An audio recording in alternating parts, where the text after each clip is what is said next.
Here's a warning. America and Britain will have to prepare to pay a heavy price for their aggression. Well, that's a threat from a Houthi official after the U.S. and the United Kingdom launched major strikes in Yemen. The strikes were in response to Houthi attacks on ships in the Red Sea. This growing conflict also raises the prospect of a widening war in the Middle East. Chris Mitchell brings us the story from Jerusalem. President Biden authorized the strikes that hit at least 16 military sites in Yemen. Since November 19th, the Houthis have hit ships from 40 different countries. These attacks against vessels in the Red Sea pose a direct threat to lives, to freedom of navigation, and to global trade in one of the world's most critical waterways. The Houthi attacks have had a major impact on global trade, since around 15% of that trade flows through the Red Sea. What's happened because of these Houthi attacks against commercial shipping is that thousands of ships have had to divert, take longer routes, pay more for insurance, and that gets translated into higher prices for people for everything from fuel to medicine to food. On Thursday, the UN Security Council condemned in the strongest terms the Houthi attacks. The attacks come as Israel is keeping up its assault on Hamas in Gaza, but facing criticism from some in the U.S. On Capitol Hill, Senator Bernie Sanders introduced a resolution that could cut aid to Israel. The Senate is scheduled to vote this Tuesday on a bill targeted at Israel that would require the State Department to report every 30 days on alleged human rights violations in foreign countries. If the State Department fails to issue a report, all security assistance to Israel would be cut. And at the International Court of Justice, Israel is defending itself after South Africa put forward its argument that Israel is committing genocide against the Palestinian people in Gaza. Yet one more front facing Israel during its darkest hour since the Holocaust. Well, Chris Mitchell is with us now from Jerusalem. So the Houthis are promising retaliation. How might they strike back? Well, Gordon, they have a variety of arsenal and weapons in their arsenal. They have attack drones. They have ballistic missiles. They can have about a 600 or 700 mile range. They fired one at Israel, was shot down by the Arrow anti-missile system. They have anti-ship missiles, anti-ship mines.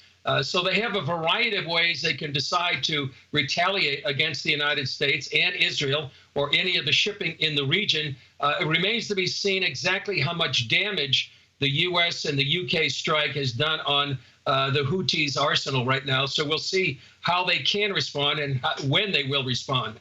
Is there any danger that this could turn into a much widening war in the Middle East and force both Britain and the U.S. to deploy ground troops to take out the Houthis? Well, that is a possibility. I mean, the Houthis are just one front of multiple fronts. You have Hezbollah in the north. You have the Iranian-backed militias in Syria and Iraq. You also have the West Bank is another front that Iran is trying to provoke.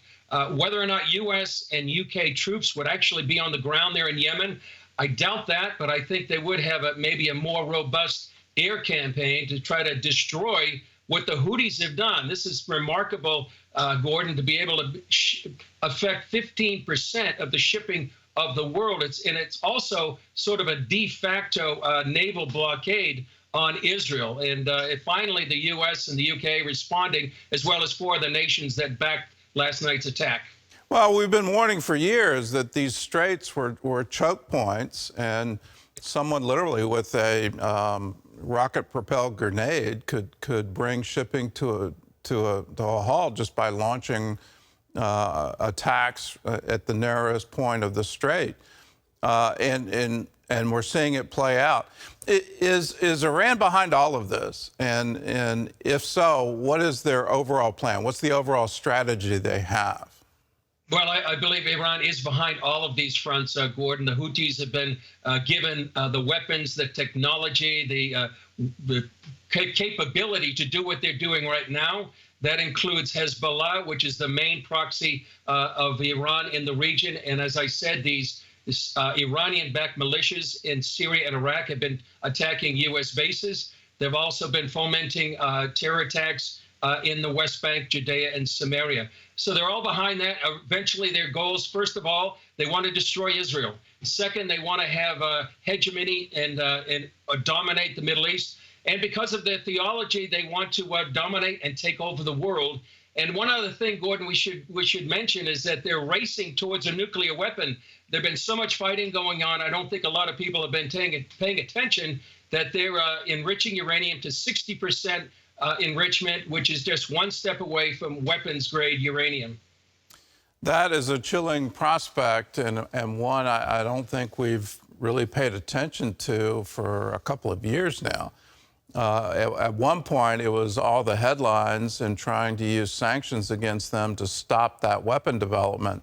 But that is an existential threat to Israel and a potential threat against Europe and the United States. So let us keep that in mind. Chris, thanks for the report. Thanks for the insight. We turn now to the International Court of Justice, where Israel is responding to claims of genocide by South Africa. Jeff Balaban of the American Center for Law and Justice joins us now from Jerusalem. So, Jeff, what is the basis for South Africa's claim? Hello, Gordon. Well, the purported basis is the accusation that Israel is committing the crime of genocide in Gaza in violation of the 1948 Genocide Convention. The actual basis is very obvious. It's anti-Semitism, a sick obsession. The Jewish people have seen this before, the use of laws to justify or legitimize genocide of the Jews.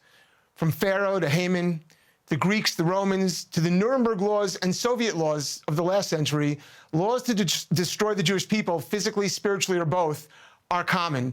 Being a law does not make something moral or righteous. It can be evil. This is profoundly evil.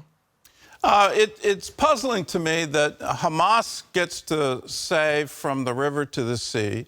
The Palestinians get to say that. Hezbollah gets to say that. Iran gets to say, let's wipe Israel off the map. And no one seems to bring a claim that that's a call for genocide.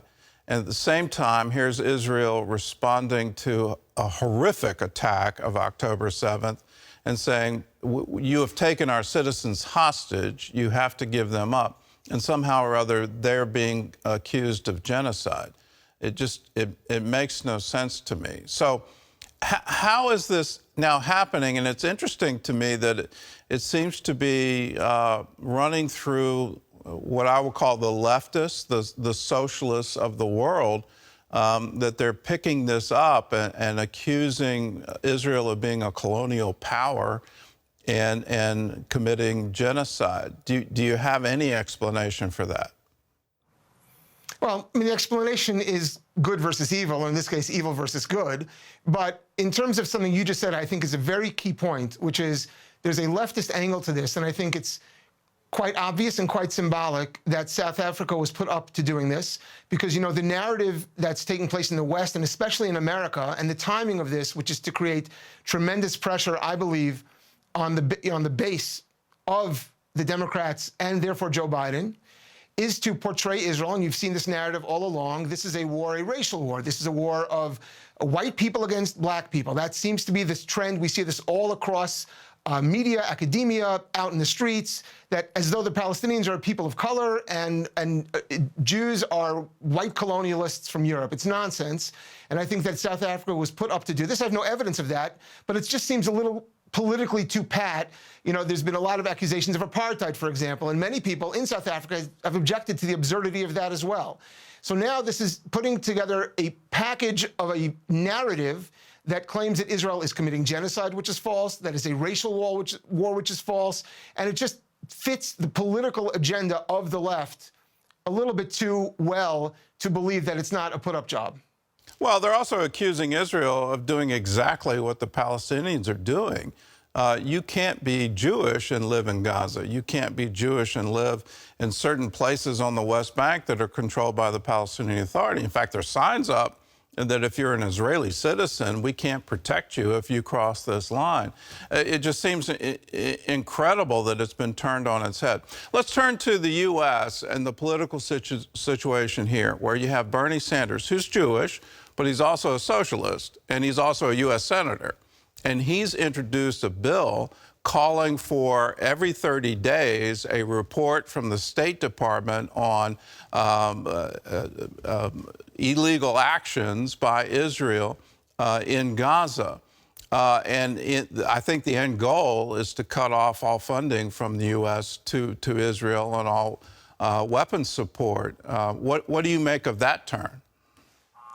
So I'll answer. I'm going to continue with what you said before and link it to this, because there is a linkage, which is to say, yes, Israel, and in Israel in this case, is just an avatar for the Jewish people, is being accused of something that Israel is not doing, but that its enemies are openly doing, openly calling for genocide. And I don't just mean their enemies who are terrorists in Gaza.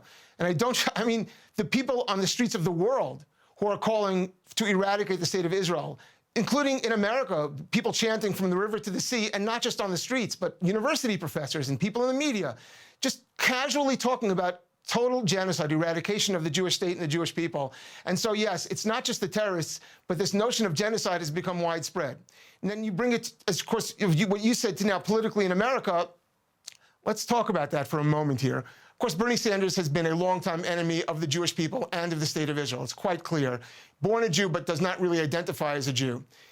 The Genocide Convention relates to, possibly is trying to be related here to civilian casualties in war. And so Bernie Sanders is calling for all kinds of measurements of Israel's treatment. And as we know, Israel treats the Arabs better than any Arab nation. And as you pointed out, Jews are not just not allowed in Gaza or in Judea and Samaria, Jews are not allowed in Jordan. I mean, Jews were expelled from all of these countries, and those countries no longer have Jews. But I want to talk specifically now about the charges and how completely politically obnoxious they are. If the world were to be judged, if America were to be judged even, but certainly the rest of the world, based on civilian casualties in war, let's be clear, since World War II, the average civilian to combatant ratio has been about 9 civilians killed to every 1 combatant. America does much better, but it was 3-to-1 civilians to combatants killed in Iraq, 5-to-1 in Afghanistan. By contrast, even if you accepted Hamas's absolutely ridiculous numbers, which are the only numbers coming out of Gaza, and nobody sane would accept those numbers, but even according to those, Israel's ratio is 2-to-1 or less. Historically, its ratio has been closer to 1-to-1, which is no country in the world has come close to achieving. And this is the most challenging possible situation, with the terrorists surrounding themselves with human shields based in the most heavily populated civilian areas. The world can take a masterclass from Israel in waging war and protecting civilians, and instead they're turning it as a way to judge Israel and condemn it for suicide. The implication... Go ahead, please. What do you make of the Metropolitan Police of London putting up signs in Heathrow Airport saying if you're a traveler from the Middle East, if you have any evidence of war crimes in Gaza, please make a report. It's absolutely stunning that the Metropolitan Police of London would take that and you know, what's the possibility of some kind of action being filed in London against Israel? Well, London, as many European countries now, and London has one of the larger populations of Jews. Paris has a large population of Jews. But London is frequently referred to as Londonistan. I mean, the truth is, it's become so overwhelmed by the enemies of the Jewish people that the police have been going after the Jews to protect the protesters calling for genocide. And no, England does not have the same protections for free speech that we have in America. So there they normally would punish calls for genocide. Instead, they're punishing the Jews, and they're protecting those who are actually seeking genocide. So the world has been turned upside down. London is a perfect example, and the Metropolitan Police have been condemned widely now for their behavior since the beginning of this war. They are not protecting the Jews by and large. They're going after the Jews, and they're protecting those who call for our genocide. Gordon, the world is being judged now, just like those empires I mentioned before, who for 4,000 years have passed laws in order to genocide the Jews, destroy us spiritually or physically. The world is being judged because their actions and their rhetoric, in every respect, are genocidal against the Jews. Meanwhile, the Jews are being, as we have been, the most humanitarian and trying to preserve life as much as possible, and maybe that's why they hate us so much. Let's talk about the future. If the International Court rules against Israel, and there seems to be indications they will, the chief prosecutor, it's amazing that at the outset, instead of going to southern Israel and looking at what happened on October 7th, he flew to southern Gaza and was investigating potential war crimes in southern Gaza. So what are the implications of a ruling against Israel? Well, I work with the ACLJ, and the ACLJ wrote a brief. Now, even though we are not a state actor, and only state actors can actually be involved directly here, we are an NGO at the UN, and so we put together a brief. And one of the things that we noted in the brief was that South Africa, in its own accusation against Israel, almost doesn't mention it at all. It touches briefly in 2 paragraphs towards the end, basically. It mentions, oh yeah, by the way, something happened on October 7th and Jews were attacked. But the entirety of it is exactly what you're pointing out here. There's this one-sidedness, and the world, again, is going after Israel. What will happen ultimately? Personally, I don't think it was wise necessarily that Israel agreed to be judged here, but I think everyone understood that the judgment was preordained. Israel perhaps wanted to have a platform to at least make its case publicly so that good people, decent people, would hear the canards, hear the lies being told by others, and maybe take hope from the truth that Israel is purveying. We'll see if that was a wise move or not. The actions being taken by the world against Israel, they'll do what they want. Israel can't really stop it no matter what. Israel is never being judged for what it does. It's judged for who they are, the Jewish state. Amen. And let us rely on the psalm, why did the nations rage and plot a vain thing? The Lord laughs. So let's keep that in mind. He is our ultimate protector. Well, Jeff of the American Center for Law and Justice, thank you for all that you're doing, and thank you for all that the center is doing. For you at home, keep in mind the rhetoric happening, the propaganda happening, and if you're concerned, as we all are concerned, about the civilian population under this war and the devastation that is occurring, the pressure needs to be put on Hamas. Hamas still holds the hostages. Hamas has still vowed to wipe Israel off the map. Hamas has said, we will repeat October 7th again and again and again and again and again until Israel is wiped out. Now, Hamas needs to surrender. Hamas needs to give up the hostages. If you care about the civilian population of Gaza, that's where the pressure needs